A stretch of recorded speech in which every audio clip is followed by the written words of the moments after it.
Welcome to Between Two Molars, an open conversation of the wins, setbacks, and messy middle of business ownership. A new kind of podcast that pulls back the curtain. No fluff, real conversations, real lessons, and the real life of running an orthodontic practice.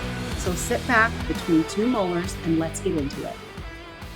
Welcome to Between Two Molars, the space where real orthodontic conversations happen. I'm Diana Weaver. And I'm Michelle Shimmin. Together, we're diving into the real challenges, wins, and wisdom from inside orthodontic practices. So grab your cup of coffee and get comfortable. It's time to talk Between Two Molars. It's been an interesting week. It has been an interesting week. It's been a fun week. I love this week because we've had such a great opportunity to work in practices and start training. So the training pieces of it, oh my gosh, it gets me so excited. Although I am that galvanizer, if anybody working knows geniuses. those 6 working geniuses, I'm a galvanizer and an enabler. So training is what brings me great joy. Well, and training shouldn't just be an event. It should be a culture. So let's dive into some of those challenges, some of the great wins, and provide some guidance. Just bring that topic to the table. So I like that you said it's not just an event. How frequently are we sending our own teams? Are we having doctors send their teams to these big events? The events are super valuable, right? Yeah. So the training events, you can connect with other fellow treatment coordinators, office managers, marketers. They get inspired. They get inspiration from other people. But Great events. And that's great. And we bring it home and we lack implementation. Lose momentum. We lose momentum. We might have 1 or 2 great pearls that we come back from those events, but the training pieces of it lack consistency. There's a lack of how do we actually integrate this into the practice? Yeah. How do we move forward in the implementation pieces of it? The implementation pieces are developed through your training initiatives. Mm-hmm. So training is never going to be a one and done. We always, what do we say all the time? We're never going to reach the pinnacle of our success. You shouldn't. There shouldn't. Should never be a pinnacle level of success, because then what? What's next? What's next? Right. I mean, you and I love iron sharpens iron. Like, we are constantly learning and growing and committed to getting better and better in many different areas. And I hope we can inspire that in the work that we do, but that's what we should be also expecting out of our team members and out of our doctors. We talk about teams a lot. Doctors, you're a part of this. Mm-hmm. So it is really important to maintain that momentum. And we do that through consistency in a training culture, not a training event. That's right. Yeah. That's right. So the training culture that we provide is team members. We talk often about feedback loops. So team members provide us feedback. We understand where there might be an area of opportunity for development and training and accountability and deadlines that are associated with all of this. But we microdose what these training events are, because you can only absorb so much information in any given training period. Adam, my husband, he's always telling me, well, I can't take so many vitamins because you don't absorb all of the vitamins at the same time, right? So I laugh. I'm never going to forget that, actually.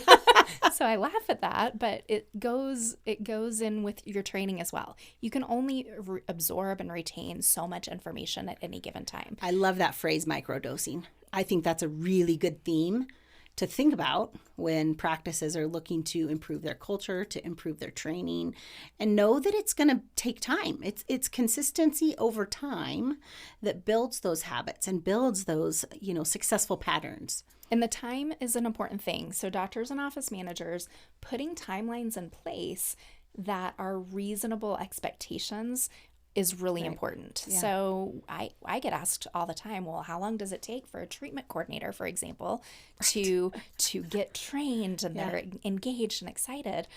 For me, it's going to be dependent on the coachability of the team member, the retention of the team member, how receptive they are to the training as well. And I'm going to throw it out there. It's probably going to be roughly 6 months or so before they can really get their feet under them, know what the why is, understand the treatment philosophies that you have with these training processes.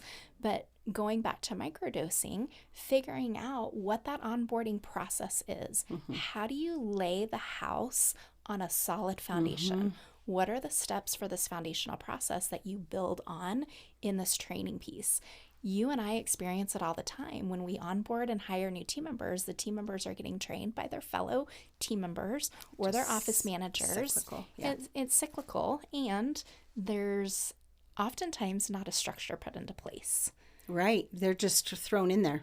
And I mean, unfortunately, it's too common to see that we have a position open up in the practice. We need a body in that seat, and we're just going to put somebody in there. And so actually, we work back to those working geniuses. Watch out for that, Mike.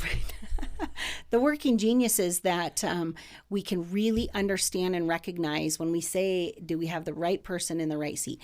Is it do we have a great skill set that we can maximize and minimize their weaknesses?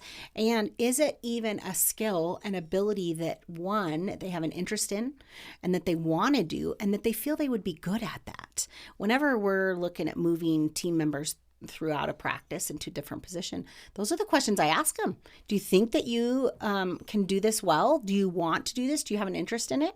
And the answer to that is really going to be indicative of how the training is going to go with those individuals. And also setting expectations for that role. So yes, they might love it and they might be interested in it, and they might want to go forward in this training in this new role or an adjunct piece of their role. And we may realize really quickly that that's probably not the best fit for them at some point. So having open, honest conversations with, this is the path that we're going to go down for the training, and you and I are going to decide, is this working? Is this going to be the best fit for you in this role as well? That's that culture piece. That's that trust element to know that, gosh, this team member feels vested in by us as leadership, and we're going to love on them enough to know if it's not working out, we're going to maybe perhaps put them back in the role that they were at because they were successful in that role before. Love them enough to recognize and see that, actually. That's really powerful. So, when we have team members, for instance, I just am working with a treatment coordinator that moved from scheduling coordinator to treatment coordinator. She had a desire for it, and there's been a little bit of a level of frustration. One, she's never been in that role before and very new to orthodontics. And so that combination in a TC role takes a little bit longer.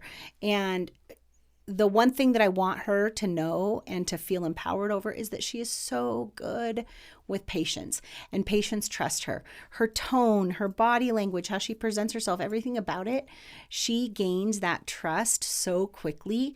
I see a unicorn within her. And so the one area that I have helped the doctor recognize and this team member recognize is a training structure that is doable and customized to this individual and this practice.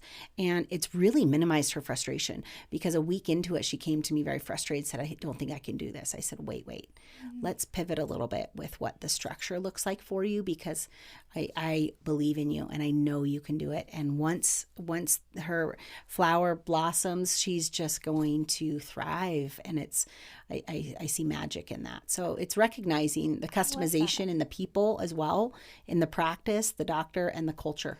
Those areas, it can't just be a grab and go training structure in it. You have to recognize who you have and what their strengths are and work within that. And the ability to course correct the training layout. This might be the great foundational piece of what this layout looks like. And that team member may excel in these areas. Sure. And we may need to focus a little bit heavier on this area. So for your TC, maybe focusing on what those open-ended questions are. How are we investigating? What are some objections to starting treatment to get those conversion rates up? Right. For a scheduling coordinator, perhaps that is more frequent role playing, more frequent accountability pieces on the tail end of mystery phone calls. How are we doing this in real life? Because I know that you and I both experience great role-playing sessions in our training and coaching sessions with team members on the new patient phone call, But when they go into actually Apply it. this applicable piece of it, they fumble, or it sounds robotic, or we're gathering, Need more practice. we're in just information gathering versus setting the stage for what that experience is going to be like when this patient comes in the Pre-qualified buyer. Pre-qualifying. Yeah. Yeah. Yeah, absolutely. So the consistency with the training layout is also really important. How are you measuring that? What's the cadence for which those measurements are going to be as well? Measure and master. Measure and Love master. it. I do. Yeah. Absolutely. Great segment, great content to continue to discuss because every practice is facing this. Every practice desires a strong culture of vested team members and team members that aren't simply clocking in and clocking out. So, Well, and training minimizes the level of errors that you might experience, because whether we like it or not, team members are going to make mistakes. Sure. You don't learn unless you make mistakes. Yeah. And we're a big advocate of, how do we learn from these mistakes? How do we pivot this differently? So the training outline and the layout can really help minimize some of those frustrations that team members are encountering and develop those future leaders that we're looking for. Microdosing of training too. Of the training, yes. Not all the vitamins at once. Not all the vitamins at once. I know Adam's going to die when he hears this. But yeah, we want to reduce the one and done. We want to really vest ourselves in what these training layouts look like. That's going to create value for your team member. That's going to then evolve into celebratory pieces of it. You're doing really great because we've created and built this house on a foundation that's solid foundation and not a foundation of sand. Very, very valuable information. So I want to make sure that we're thanking all of our listeners. We're going to lead well, we're going to communicate clearly, and we're going to see you back next time between two molars.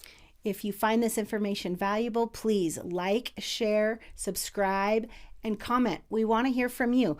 We want to hear what you're experiencing within your office. We'll bring it to the table between two molars.